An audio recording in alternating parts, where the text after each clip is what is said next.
Welcome back. आप देख रहे हैं हमारी बेहद खास पेशकश शेयर बाजार सबका अधिकार, एक ऐसा शो जहां पर हम आपको बताते हैं कि कैसे आप शेयर बाजार से जुड़ सकते हैं।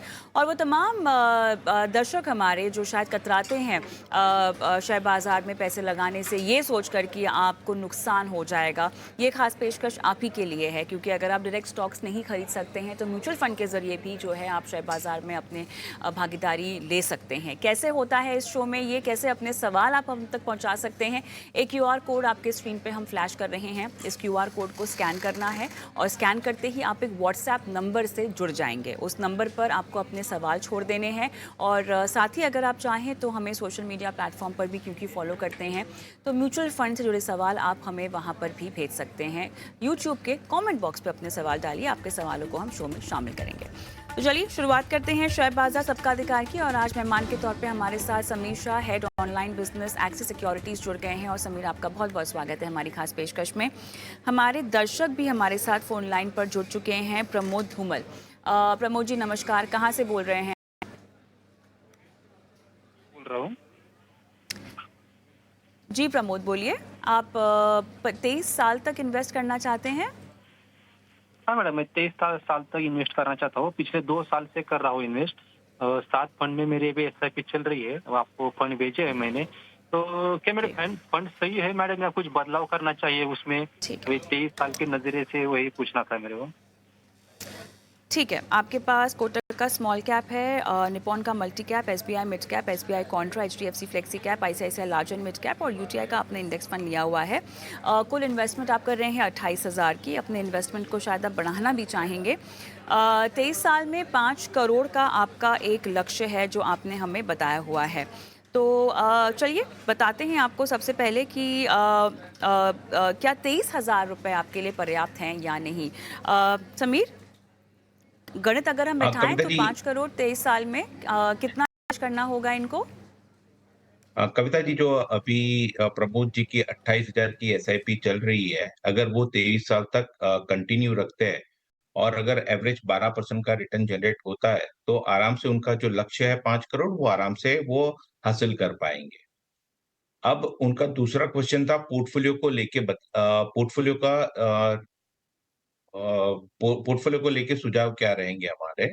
सो हमने अपने एंड पे एनालिसिस करने के बाद 2 सुझाव सजेस्ट करे। ऐसे 7। पहली चीज, प्रमोद जी, आपने 7 फंड सिलेक्ट किए, बहुत सही है, 7 से ज्यादा मत करना। दूसरा, 7 में से हम आपको सिर्फ 2 फंड का सजेशन देंगे। एक है आपका, जो आपने SBI mid cap fund select किया है, उसको हम सजेस्ट करेंगे कि आप Motilal Oswal mid cap fund के साथ रिप्लेस कर सकते हैं। और दूसरा, कोटक स्मॉल कैप को आप निप्पॉन स्मॉल कैप के साथ रिप्लेस कर सकते हैं। ये 2 बदलाव के सुझाव है हमारी तरफ से। बाकी अपने बाकी स्कीम सही सिलेक्ट करिए। समीर, कोई खास वजह आपने एसबीआई मिड कैप को रिप्लेस करने की सलाह दी है मोतीलाल ओसवाल मिड कैप से, और कोटक स्मॉल कैप को रिप्लेस करना है निप्पॉन स्मॉल कैप से? फंड की परफॉर्मेंस के चलते आप ये निर्णय ले रहे हैं? कोई खास हाईलाइट करना चाहेंगे आप बात? सो पहले हम स्मॉल कैप की बात करते हैं। तो निप्पॉन स्मॉल कैप ऐसा फंड है जो वैल्यू प्लस ग्रोथ दोनों स्ट्रेटेजी यूज करता है। तो जब मार्केट का डाउनटर्न आता है, अगर आपने देखा, अगर मार्केट गिरता है, तो यहाँ पे रिटर्न के साथ साथ डाउनसाइड प्रोटेक्ट कितना अच्छा होता है वो देखा जाता है। तो निप्पॉन स्मॉल कैप वो फंड है जहाँ पे आप डाउनसाइड प्रोटेक्शन रिलेटिवली बाकी स्मॉल कैप के कंपेयर में अच्छा देगा। इसीलिए हमने उनको कोटक स्मॉल कैप का रिप्लेसमेंट निप्पॉन के साथ बदलाव करने का सजेशन दिया है। दूसरा, एसबीआई मिड कैप के कंपेयर में मोतीलाल ओसवाल मिड कैप का परफॉर्मेंस अच्छा है। फंड मैनेजमेंट और रिटर्न भी काफी स्टेबल है। उसके साथ-साथ उनका जो फिलॉसफी है फंड सिलेक्शन का, पर्टिकुलरली मिड कैप में, वो बहुत सही है। उसकी वजह से हमने ये चेंजेस सजेस्ट करे हैं। All the best Pramod. ये बदलाव जो हैं आपको करने हैं। गुड न्यूज़ ये है कि आपकी निवेश की राशि पर्याप्त है। अगर आप इसको बढ़ाना चाहें तो और भी अच्छा होगा आपके लिए। बहरहाल, परमिंदर सिंह मेरे साथ फ़ोन लाइन पर हैं और इनका सवाल ये पूछ रहे हैं संगरूर पंजाब से। नमस्कार परमिंदर जी, क्या हाल चाल? हाँ जी, नमस्कार मैम, बहुत बढ़िया है। जी नमस्कार। धन्यवाद अपना सवाल हमें भेजने के लिए। आपने एसआईपी कर रखी है दरअसल क्वांट के स्मॉल कैप में 1000 रुपये। आईसीआईसीआई प्रू का फार्मा हेल्थ केयर आपने लिया हुआ है, उसमें आप 1000 रुपये डाल रहे हैं। म्यूरा एसेट का लार्ज एंड मिड कैप है, 1500 रुपये है। 5 करोड़ चाहिए आपको 15 साल के बाद, और बेटी की शादी के लिए आप ये पैसे इकट्ठा करना चाहते हैं और इसीलिए आपने हमसे सलाह भी मांगी है। सर, ये फंड आपको किसने सजेस्ट किए हैं, कुछ बताएंगे? जी, जी। सबसे पहले तो मैं आप सभी का बहुत धन्यवाद करना चाहता हूँ। आप लोगों की वजह से जो एक छोटे हम जैसे मिडिल क्लास इन्वेस्टर्स हैं, वो थोड़े से अभी एक्टिव हुए हैं, क्योंकि आप सभी को सुनते हुए और आपके जो भी अच्छे एडवाइजर्स आप यहाँ पे लाते हैं, तो उनको सुनते हुए हम भी कुछ चीज़ें देख लेते हैं। तो मैंने ये जो म्यूचुअल फंड्स लिए हैं, ये ऐसे ही मैंने इनकी थोड़ी-सी स्टडी की रात को, या फिर जैसे आपके यहाँ पे प्लेटफॉर्म पे हमको गाइड किया जाता है, तो उस हिसाब से थोड़े से एक्टिव होकर मैंने एक लार्ज कैप, एक स्मॉल कैप और ये थीमेटिक, क्योंकि मैं थोड़ा सा फार्मा लाइन से जुड़ा हुआ हूँ, तो मुझे लगता है कि अच्छा। फार्मा का, जी, जी। तो उसकी वजह अच्छा, से अच्छा। मैंने फार्मा को थीमेटिक फंड को चुना, लेकिन मेरा था कि लार्ज कैप, मिड कैप और एक स्मॉल कैप 3 कवर हो जाएँ, तो उसमें मेरे को ओके, ये फंड्स मिराई एसेट के लगे थे। अब मेरा सवाल ये ओके। है मैडम कि इनको कि क्या ये मेरे फंड्स ठीक हैं, मैं इनको लॉन्ग टर्म के लिए रख सकता हूँ या फिर इनमें मैं कोई बिल्कुल। चेंजेस करूँ? और साथ ही मेरा जो टारगेट है वो है कि हर साल मैं अपनी इस एसआईपी को बढ़ाता रहूँगा। इनमें जैसे-जैसे मेरी आमदन बढ़ेगी, मैं जी, इसमें बढ़ा सकता हूँ। जी, जी। ऑलराइट परमिंदर जी, तो बहुत अच्छा लगा कि आप अपने इन्वेस्टमेंट पोर्टफोलियो को समझते हैं और इतना बखूबी अपनी रणनीति को भी प्लान किया है आपने। आगे भी जानना, आप कम से कम जोखिम समझते हैं अपने निवेश को लेकर, वो अपने आप में बहुत अच्छी सी बात है। मैं सीधा जुड़ती हूँ समीर से, और समीर देखिए, इन्होंने जो है अक्रॉस अपने पोर्टफोलियो को डाइवर्सिफाई रखने की कोशिश की है, और लक्ष्य तो इनका काफ़ी दूर है, लेकिन क्या इसमें और डाइवर्सिफिकेशन की कोई गुंजाइश है जो अभी के रिस्क एपेटाइट के तहत शायद आप इनको रेकमेंड करना चाहें? सो परमिंदर जी, पहले तो आपने जो 3 फंड करे हैं, जैसे आपने एक स्मॉल कैप रखा है और एक आपने सेक्टोरियल फंड रखा है। अगर हम पोर्टफोलियो रिस्क के हिसाब से देखने जाएँ तो ये वेल डाइवर्सिफाइड अप्रोच नहीं है, वेल बैलेंस्ड अप्रोच नहीं है। ये आपका पोर्टफोलियो काफ़ी रिस्की है। अगर हम सजेस्ट करेंगे कि आप इसको थोड़ा और इस ये पोर्टफोलियो में और आप बैलेंस करें। अ, अब आपका जो पहला क्वेश्चन था, आपको 5 करोड़ रुपया अगले 15 साल में जमा करना है। इसके लिए अगर आप अभी जो आपकी 3,500 रुपए की एसआईपी अगर हम 15 साल के लिए चलाते हैं, तो करीबन 17.5 लाख रुपए तक का एयूएम आप इकट्ठा कर पाएँगे। आपको 5 करोड़ अगले 15 साल के अंदर इकट्ठा करना है, तो आपको ये एसआईपी अमाउंट बढ़ा के 1 लाख करनी पड़ेगी, तब जाके आप ये 5 करोड़ का लक्ष्य हासिल कर पाओगे। अब आपके पोर्टफोलियो को वेल डाइवर्सिफाइड करने के लिए सजेशन जनरली ये रहता है कि आप एटलीस्ट 40% आपका फंड का मिनिमम, क्योंकि 15 साल है इसलिए, और जैसे-जैसे टाइम स्पेंड मैच्योरिटी के करीब आता है, तब इसके डायनामिक्स चेंज होते हैं। एटलीस्ट टू स्टार्ट विथ आप 40 से 50% आपके पोर्टफोलियो का लार्ज कैप में रखें। बैलेंस 30% मिड कैप में रखें, और 20% से ज़्यादा कभी स्मॉल कैप में रखें, उससे ज़्यादा ना बढ़ाएँ, या हाई रिस्की फंड जैसे आपने सेक्टोरल फंड सेलेक्ट किया है, राइट? तो ये है जनरली ये मिक्स हम सजेस्ट करते हैं। दूसरा, जैसे-जैसे आप अपने लक्ष्य के करीब आते हैं, तब आपको अपने पोर्टफोलियो को वापस से रीबैलेंस करना पड़ता है, जहाँ पे आप ज़्यादा रिस्क से कम रिस्क की वाले पोर्टफोलियो की तरफ आप मूव करते हो। इसे जनरली हम एग्जिट स्ट्रेटेजी कहते हैं। अगर वो वेल डिफाइंड है, तो आप अपने लक्ष्य आते-आते आपके पास 5 करोड़ रुपया आप आराम से इकट्ठा कर पाओ। चलिए, तो परमिंदर जी, आपको यहाँ पर कुछ फंड्स भी और रेकमेंड किए जा रहे हैं जो कि आप अपनी सहूलियत के हिसाब से निवेश कर सकते हैं। एसआईपी की राशि आपको क्लियरली बढ़ाने की सलाह दी जा रही है। क्या और कोई सवाल आपको पूछना है? मेरा समय दरअसल ब्रेक का हो चुका है, लेकिन झटपट अगर आप कोई सवाल समीर से पूछना चाहें तो पूछ सकते हैं। जी, बस मैं यही पूछना चाहता हूँ कि अगर ये फंड्स में मेरे को अगर सजेस्ट किया जाए कि कौन से लार्ज और मिड कैप जिनको मैं स्विच कर सकूँ?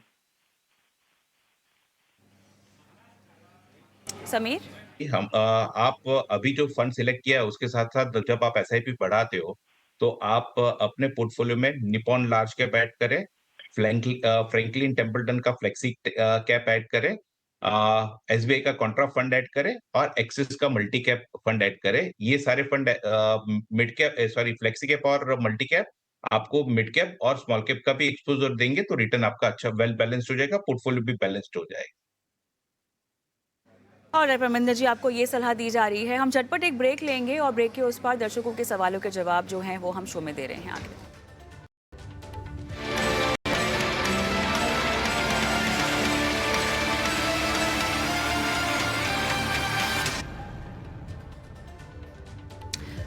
वेलकम बैक और आप देख रहे हैं शेयर बाजार सबका अधिकार, और ऐसे में हम आपके सवालों के जवाब दे रहे हैं। यूट्यूब के दर्शक आर बिश्नोई साहब का सवाल हम लेंगे जोधपुर राजस्थान से। पोर्टफोलियो में इन्होंने कुछ फंड्स शामिल किए हुए हैं। सभी फंड्स दरअसल एसबीआई के हैं। एसबीआई निफ्टी 115 के पास है, SBI multi cap, SBI flexi cap, SBI के ये 4 फंड्स हैं इनके पास, और स्टेप अप करेंगे अपनी एसआईपी को हर छमाही लगभग 5% से। लमसम निवेश भी करना चाहते हैं। 15 साल तक का इनका निवेश का ड्यूरेशन है, समय दिया है। 50 लाख इनका जो है टारगेट अमाउंट भी है। चलिए समीर, आप ही के पास आऊँगी क्योंकि हमें और भी सवालों के जवाब जो है वो देने हैं। झटपट बताइएगा क्या होगी इनके लिए सलाह। तो बिश्नोई जी के लिए पहला, एक कोई भी म्यूचुअल फंड कंपनी में आप 25% से ज्यादा, 20% से 25% के बीच में एक्सपोजर रखें, उससे ज्यादा ना रखें। सारा एसबीआई में, तो पहला सुझाव ये रहेगा कि आप इसको डाइवर्सिफाइड करें अदर म्यूचुअल फंड स्कीम के साथ। दूसरा, भी करंट एसआईपी अमाउंट चल रही है उसके साथ अगले 15 साल में वो 18 लाख रुपया इकट्ठा कर पाएंगे। उनका टारगेट है 50 लाख अगले 15 साल में लाने के लिए इकट्ठा करना है। तो यहाँ पे सजेशन ये रहेगा, उनको अपना एसआईपी अमाउंट बढ़ा के मंथली 10,000 ले जाना पड़ेगा। जैसे 10,000 हो जाए, 10,000 करते हैं, अगले 15 साल तक अगर ये 12% का रिटर्न जनरेट करते हैं तो आराम से अपने लक्ष्य को हासिल कर पाएंगे। फंड इनके पोर्टफोलियो को डाइवर्सिफाइड करने के लिए सजेशन ये है कि आप अपने पोर्टफोलियो में आईसीआईसीआई प्रूडेंशियल का ब्लू चिप फंड ऐड करें, निपॉन इंडिया का स्मॉल कैप फंड ऐड करें और मोतीलाल ओसवाल का मिड कैप फंड ऐड करें। इससे एएमसी वाइज कंसंट्रेशन रिस्क जो होता है वो डाइवर्सिफाइड हो जाएगा। पोर्टफोलियो में large, mid cap, small cap का प्रॉपर इक्विजिशन, प्रॉपर बैलेंस हो जाएगा, तो आपका पोर्टफोलियो ओवरऑल वेल डाइवर्सिफाइड हो जाएगा। ऑलराइट, चलिए अगला सवाल भी यूट्यूब के ज़रिए ही हम लेंगे हमारे दर्शक अजय का। और इन्होंने अपने पोर्टफोलियो में जो फ़ंड शामिल कर रखे हैं उसमें काफ़ी सारे फ़ंड्स हैं। मेरे ख्याल से डिटेल्स स्क्रीन पे फ्लैश हो रही हैं तो मैं पढ़ूंगी नहीं। बहरहाल ये 13,500 की एसआईपी कर रहे हैं। 10 साल में इनको चाहिए 1 CR। समीर, अजय का सवाल है ये। अजय जी, पहले आपको बधाई ये बात की दूंगा कि आपने जो भी फंड सिलेक्शन किया है बहुत सही किया है। आपके फंड में 6 से 7 फंड है, ये परफेक्ट है। यही क्वांटिटी में हम सजेस्ट करते हैं कि 6 से 7 से ज्यादा नंबर ऑफ फंड आपके पोर्टफोलियो में नहीं रहने चाहिए। आपने ये बहुत सही काम किया है। अब आपकी बात करते हैं, जो है आपको, आप अभी 13,500 की एसआईपी अगर 10 साल तक करते हो तो ये एसआईपी से आप 31 लाख रुपए इकट्ठा कर पाओगे। आपका लक्ष्य है आपको 1 करोड़ इकट्ठा करना है अगले 10 साल में। यहाँ पे सुझाव ये रहेगा कि आप अपना एसआईपी अमाउंट बढ़ा के 43,000 करें, जिससे आप अपने लक्ष्य को आसानी से हासिल कर पाए। अगले दर्शक का सवाल लेंगे अनिल का, और इन्होंने जो है 15 लाख लमसम निवेश करना है म्यूचुअल फंड्स में, और इनका समय जो है लगभग 15 साल का है जिसके लिए ये निवेश करना चाहते हैं। और उसके साथ साथ ये 20,000 की जो है एसआईपी भी करना चाहते हैं म्यूचुअल फंड में, और अगले 10 साल तक जो है ये उसमें निवेश करना चाहते हैं। मैक्सिमम रिटर्न कितना मिलेगा, और साथ ही म्यूचुअल फंड्स का चुनाव इनको कैसे करना चाहिए, ये भी इनका सवाल है। तो कविता जी, अगर वो 15 लाख रुपए का लमसम अभी करते हैं अगले 15 साल के लिए, और अज्यूम करते हैं कि उनका पोर्टफोलियो 12% एवरेज रिटर्न जनरेट करता है, तो लमसम उनका 15 लाख 82 लाख रुपीस हो जाएगा। और 10,000 की एसआईपी अगर वो 20,000 की एसआईपी अगले 10 साल के लिए अगर वो करते हैं, तो उससे उनका 46 लाख रुपीस इकट्ठा हो जाएगा 10 साल के बाद। तो ये हुआ उनका फंड कितना इकट्ठा होगा। अब बात करते हैं म्यूचुअल फंड। तो म्यूचुअल फंड में हमारा ऑलवेज सजेशन ये रहता है कि आप भी अपना पोर्टफोलियो बनाते हो तो पोर्टफोलियो वेल डाइवर्सिफाइड होना चाहिए। मतलब उसके अंदर लार्ज कैप, मिड कैप और स्मॉल कैप का प्रोपोर्शन अपने रिस्क टेकिंग कैपेसिटी के हिसाब से होना चाहिए। और दूसरा, कोई भी एक एएमसी में 25% से ज़्यादा इन्वेस्टमेंट नहीं करना चाहिए। ये पोर्टफोलियो बनाने का तरीका है, उसमें उनको कौन से फंड लेने चाहिए, तो फंड सजेशन ये रहेगा, आईसीआईसीआई प्रूडेंशियल का ब्लू चिप ले सकते हैं, फ्रैंकलिन इंडिया का फ्लेक्सी कैप ले सकते हैं, मोतीलाल ओसवाल का मिड कैप फंड हमारे एंड से सजेशन रहेगा, निप्पॉन इंडिया का स्मॉल कैप, एसबीआई कॉन्ट्रा और एक्सिस का मल्टी कैप, ये हमारे एंड से फंड सिलेक्शन के लिए सुझाव है। राइट, झटपट आगे बढ़ते हैं और सनी अरोड़ा का सवाल हम लेंगे चंडीगढ़ से। इन्होंने जो है एसआईपी शुरू कर रखी है। इनके पास स्मॉल कैप, फ्लेक्सी कैप है, एसबीआई का फोकस्ड है, कोटक इमर्जिंग इक्विटी है, मोतीलाल ओसवाल का मिड कैप भी है। और 15 से 16 साल के बाद कितना वैल्यू एक्यूमुलेट हो जाए इनका ये सवाल है। और इन्होंने जो है अलग से स्टॉक्स में भी निवेश कर रखा है, जिसके बारे में जानकारी दी है। बहरहाल उसका जवाब हम इस शो में नहीं देंगे, हमारी बाकी की पेशकश जहाँ पर वो सवाल लिया जा सकता है। बहरहाल बताइएगा कि कैसे इनका जो म्यूचुअल फंड का पोर्टफोलियो है इसको ये आगे बढ़ा सकते हैं। पिता जी, सनी जी अभी 30,000 रुपीज की एसआईपी कर रहे हैं और उनका म्यूचुअल फंड का AUM 19,50,000 करीबन 20 लाख हो गया है और उनका डायरेक्ट इक्विटी लगभग 15 लाख का पोर्टफोलियो है, जो इन्फॉर्मेशन हमारे पास है।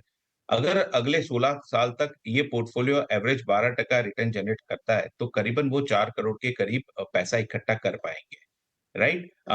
दूसरा, उनका एग्जिस्टिंग पोर्टफोलियो में स्कीम सिलेक्शन सही है, ज्यादा बदलाव करने का सजेशन नहीं है। सिर्फ 2 सजेशन है। एसआईपी जब भी वो बढ़ाते हैं तो ICICI prudential blue chip fund अपने में ऐड करें, बिकॉज उनके पोर्टफोलियो में लार्ज कैप फंड नहीं है। तो हमारे एंड से पहला सजेशन होगा आईसीआईसीआई प्रूडेंशियल का blue chip fund, large cap fund add करें, और दूसरा फ्रैंकलिन इंडिया का फ्लेक्सी कैप ऐड करें। ये 2 फंड ऐड करने पर उनका पोर्टफोलियो काफी डाइवर्सिफाइड और वेल बैलेंस्ड हो जाएगा। चलिए समीर, हमारे पास समय समाप्त हो गया है, लेकिन जितना मुमकिन हो सका हमने सवालों को शो में शामिल करने की कोशिश की है। जिन दर्शकों के सवालों के जवाब हम इस पेशकश में नहीं दे पाए हैं, कल आपके सवालों को शो में शामिल करेंगे। बहुत बहुत धन्यवाद समीर, आपका समय निकाला और दर्शकों की लाइफ फाइनेंशियल प्लानिंग की उनका मार्गदर्शन किया। और इसी के साथ शहबाजा सबका अधिकार में मुझे भी आज इजाज़त दें, लेकिन इस शो में सवाल पूछने का तरीका बेहद आसान है। QR कोड जो आपकी स्क्रीन पे फ्लैश हो रहा है उसे स्कैन कीजिएगा और स्कैन करते ही आप एक WhatsApp नंबर से जुड़ जाएंगे। उस नंबर पर अपना सवाल डाल दीजिएगा और आपके सवालों को हम शो में शामिल करेंगे और आपको लाइव जवाब देंगे। नमस्कार।